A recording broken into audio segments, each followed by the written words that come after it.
Hello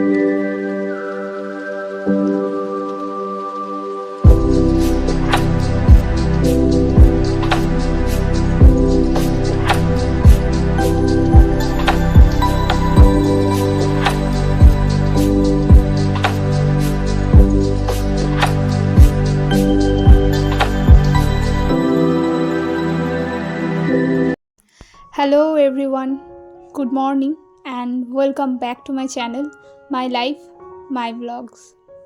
বিপদ কখনো সময়ের জন্য অপেক্ষা করে না, যখন আসার তখন হঠাৎই এসে যায়। এই ব্যাপারটা আগে কখনো উপলব্ধি করতে পারিনি, সংসারের মধ্যে থেকেই কিন্তু এই উপলব্ধিটা এসেছে। আগেও এরকম ঘটনা ঘটেছে, হঠাৎ করে বিপদ এসেছে, কিন্তু সেটা ক্যাজুয়ালি নিয়েছি। যেমন বিয়ের আগে যে বিপদ এসছে, খুব হয়তো রেগে যেতাম বা হতাশা হতো, কিন্তু পরে যখন সংসার করছি দীর্ঘদিন একটা অভিজ্ঞতা এসে গেছে যে বিপদের আসার কখনো সময় হয় না, হঠাৎই এটা এসে যায়। যেমন আমি কিন্তু আগের দিন ভিডিওটা পুরো রেডি করে রেখেছিলাম দেওয়ার জন্য, আর বাড়িতে যেহেতু আমার ওয়াইফাই কানেকশান আছে সেই জন্য ফোনে না আমি নেট খুব একটা মারি না। তো সকাল থেকে ঠিকই ছিল, হঠাৎ দেখি 12টার সময় পুরো রাউডারের কানেকশানই আসছে না রাউডারে। আর বাড়িতে তখন হাজব্যান্ডও ছিল না, শ্বশুরমশাইও ছিল না। তো অনেকভাবে জ্যাক খুলে লাগানোর চেষ্টা করলাম, কিন্তু কোনোভাবেই দেখলাম কোনো কাজ হচ্ছে না।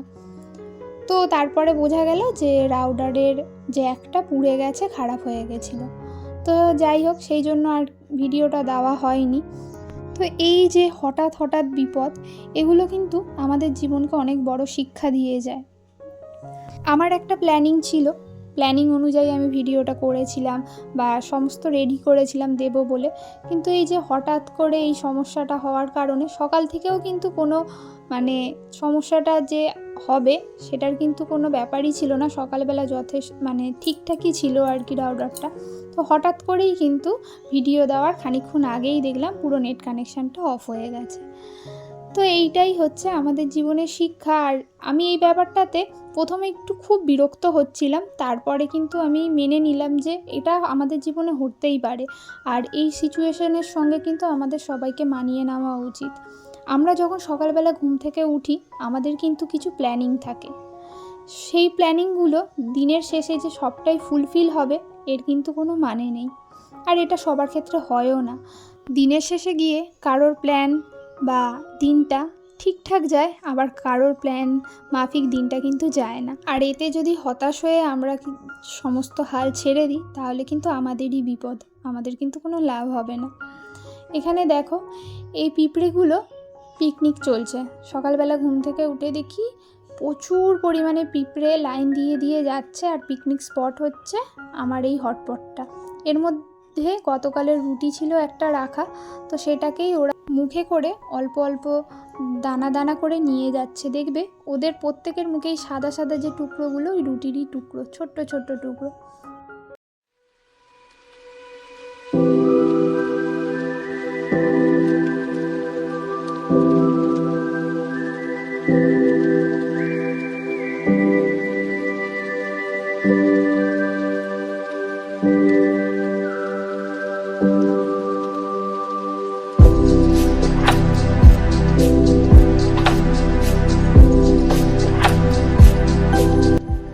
আমাদের অনেকগুলো অ্যাডিনিয়াম গাছ আছে, তবে এই যে অ্যাডিনিয়াম গাছটা আছে এর ফুলটা না একদম অন্যরকম হয়, কি দারুণ দেখতে না ফুলটা।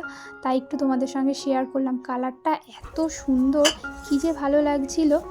আর এখানে সকালবেলা আমি একটু খেয়ে নিচ্ছি ম্যাগি, প্রচণ্ড খিদে পেয়েছিল, অন্য কোনো টিফিন বানানোর ইচ্ছা ছিল না, তাই আজকে আমি একটু ম্যাগি খেয়ে নিলাম। আর আমাকে ম্যাগি খেতে দেখে আমার ছেলেও বলছে আমাকে একটু চাউমিন দাও, ওর কাছে ম্যাগি মানেও চাউমিন আর চাউমিন মানেও চাউমিন।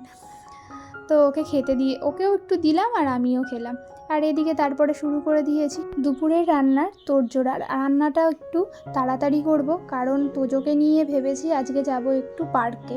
ওকে নিয়ে বাড়িতেই থাকা হয়, আসলে ও খাওয়া দাওয়া এত লেট করে করে, খেতে এত সময় নেয় যে বিকেলবেলা আমাদের আর কোথাও যাওয়া হয় না। ও খাওয়া দাওয়ার পর ঘুমিয়ে পড়ে, তাই জন্য ওকে নিয়ে কোথাও যাওয়া হয় না। আর আজকে ঠিক করেছি যে ঘুমাবো না, তাড়াতাড়ি ওকে খাইয়ে নিয়ে একটু পার্কে ঘুরতে নিয়ে যাব।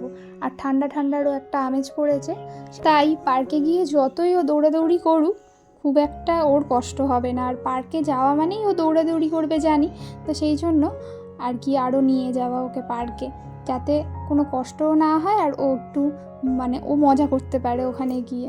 আর রান্নাবান্নার খুব একটা বেশি চাপ ছিল না, শ্বশুরমশাই ইলেকট্রিকের কাজে গেছেন, তো পাপি ওখানেই খাবে। আর আমরা খাবো ওই 3 জন, আমি, দাদা শ্বশুর আর আমার হাজব্যান্ড আর সঙ্গে আর ছেলে। তো খুব বেশি আর কি তরকারি করিনি, ওই অল্প তরকারি করেছি। আর অল্প তরকারি করতে তো বেশি সময়ও লাগে না, তাই ঝটপট সমস্ত কিছু করে নিচ্ছি। তো যেটা বলছিলাম তোমাদের সঙ্গে প্রথম দিকে, যে ওই অ্যাডাপ্টারটা হঠাৎ খারাপ হয়ে গেছিলো। তো আমি না অন্য সময় আগে কি করতাম, এরকম পরিস্থিতি হলে খুব হাইপার হয়ে যেতাম, রেগে যেতাম, খুব বিরক্ত প্রকাশ করতাম। কিন্তু এখন ধীরে ধীরে না একটু ম্যাচিওর হয়েছি, হঠাৎ করে খুব বেশি আর কি হাইপার হই না। পরে দেখি সহজেই একটা সলিউশন পাওয়া যায়। যেমন আমার শ্বশুরমশাইয়ের কাছেই আর কি একটা অ্যাডাপ্টার ছিল, তো উনি আর কি পরের দিন সকালবেলা ওই অ্যাডাপ্টারটা চেঞ্জ করে আর একটা অ্যাডাপ্টার লাগিয়ে দিয়েছিল। আমি তো ভেবেছিলাম যে আজকেও হয়তো ভিডিও দেওয়া হবে না, কারণ আমাদের যে রাউডার দিয়েছে ও আর কি বলা হয়েছিল অ্যাডাপ্টার খারাপ হয়ে গেছে, তো ওরও কাজ ছিল বলে আসতে পারছিল না। তো যাই হোক, ভালোই হলো, শ্বশুরমশাইয়ের কাছে ছিল বলে কাজটাও হয়ে গেছে, আর আমি কিন্তু খুব একটা বিরক্তও হইনি।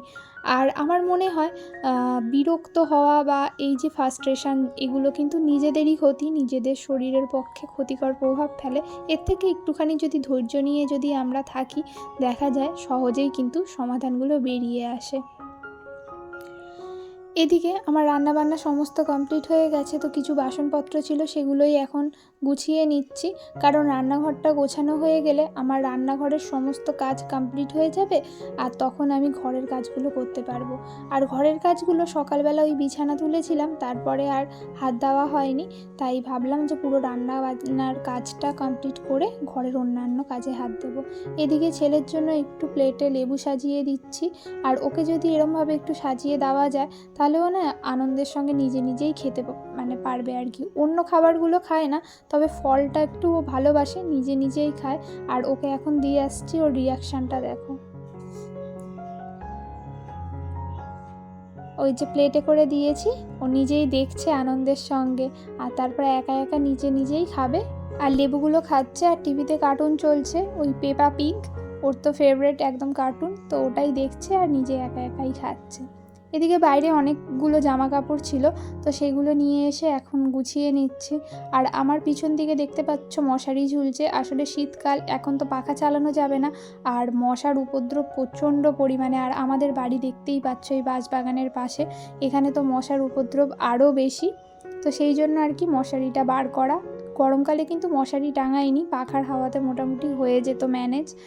তো এদিকে আমার ওই বাড়ির কাকা শ্বশুর এসেছিলো, মেজো কাকা শ্বশুর, একটুখানি বাঁশ গাছ কাটতে, তো সেই জন্য ওখানে বাঁশ কাটছিল। আর আমার হাজব্যান্ডও ডিউটি থেকে আজকে একটু তাড়াতাড়ি চলে এসছে, তো ছেলে একটু বাইকে করে ঘুরতে গেল। এদিকে তোমাদের সঙ্গে একটা ট্রিক শেয়ার করি, যেটা আমি কিন্তু ইউটিউব থেকেই শিখেছি, যে চাদরের মধ্যে যদি এইভাবে বালিশের কভারগুলো গুছিয়ে রাখা হয়, তাহলে কিন্তু আমাদের যখন চাদর পাতা হবে, তখন বালিশের কভারগুলো কিন্তু খুব সহজেই খুঁজে পাওয়া যায়।